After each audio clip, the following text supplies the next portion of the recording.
Hi, hello. Bumblebee, a small insect. According to the laws of aerodynamics, the bumblebee cannot fly because it is short, stout, and the wing spread is very, very little. And that's what scientists have been believing. But the bumblebee keeps flying because the bumblebee doesn't know this fact.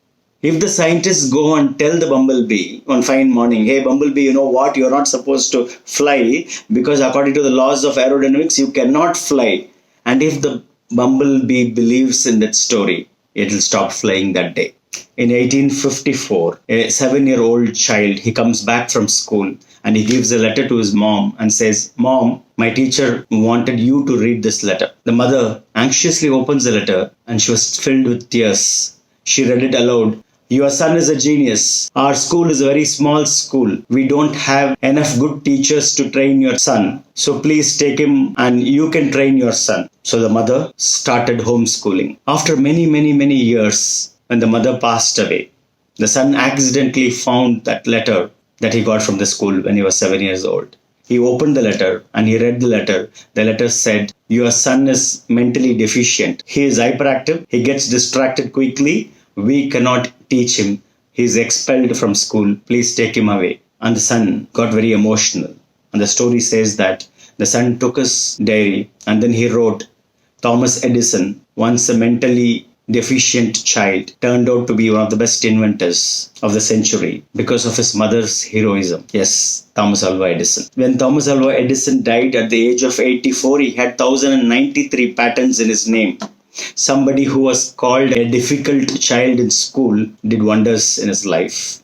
And it's just because of one reason, because the parents did not believe what others spoke about the child. Thomas Edison, when he studied in Port Huron in Michigan school, his first school, he studied in that school only for 6 weeks because the school teacher told Edison's mother, he's a difficult child, please take him away. The mother argued, but it was no use. The teacher was very rigid. So mother took the child away. She did home tutoring. She did all that she can. And she believed that her son is a genius. They encouraged him so well. Edison was not afraid of making any mistakes. Edison's father would tell him, Tommy, if you finish this book from the local library, I'll give you 10 cents. So every time Edison read a book, he gave 10 cents. By the age of 12 or 14, Edison had finished a lot of books from the local library. And then you know what happened. The rest is history. So the point is, as parents, do you believe in your children? Do you believe that your child has got an excellence? Even when he's not getting the trophy, even if he's not scoring good rank, do you appreciate and celebrate your child? A child who is appreciated has a very good self-esteem. Self-esteem means what the child thinks about himself. If a child has a very positive self-esteem, that means he has a strong mind and a strong heart. That's most important.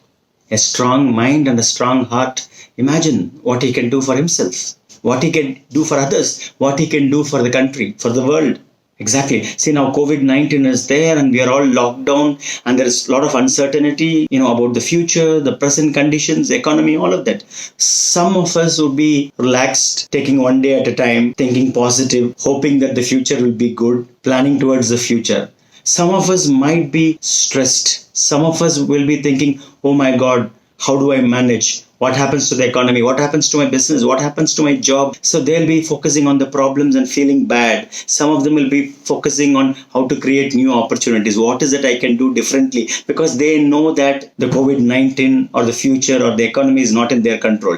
But what is in their control is their efforts are in their control. Correct? Because we can't control COVID-19 or the economy, but your efforts are in your hands. So what you need to navigate in this world, sometimes the world can be chaotic, but if you are clear in your mind and heart, you can navigate. So what you really want is a sound mind and a sound heart, a strong mind and a strong heart.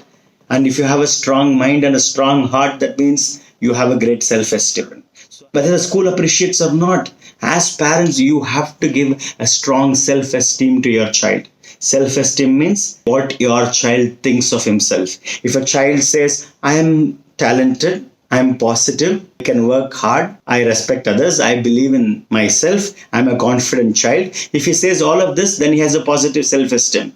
If a child says, I struggle with my school lessons, I don't have memory, I don't take responsibility, I'm not that talented, people don't appreciate me. If your child says all of this, now he has a negative self-esteem. As adults in the system, it is in our hands. What we can do is we can appreciate the children, we can celebrate, because every child has so many positive qualities. They may not display what you want, but they definitely have lots of positive qualities. You have to look at those qualities and appreciate them so that the child feels sufficient. Sometimes children feel insufficient as they grow up. That's poor. So they should feel sufficient when they grow up. All that you have to do is focus on their strengths and appreciate their strengths. Imagine the bumblebee did not know that it cannot fly, and so it kept flying. Thomas Edison's mother, she could have just read the letter, but she changed the contents of the letter. Somebody who was called a difficult child became an inventor. So anything is possible when you give a positive self-esteem to your child. Please let us know what you think of this message. Are you already doing this? I know many parents are doing this, but some parents who are not focusing on the strengths, who are focusing on the weakness. You have a positive intention because you want to contribute to the child, because you want the child to grow up very well. So you keep focusing on the problems and you keep correcting your child. If you keep focusing on the mistakes of your child, it is not parenting, it is policing. Because that's what policemen do. They catch us when we do mistakes. You catch them when they do the right thing and say, well done, so that they feel motivated to do more of the right thing. Try it. Test it. You will know that simple tip can make wonders for your child, for your family, for the next generation. Let's create a generation of people who have very positive self-esteem. That's the first step towards creating a better future. Thank you so much.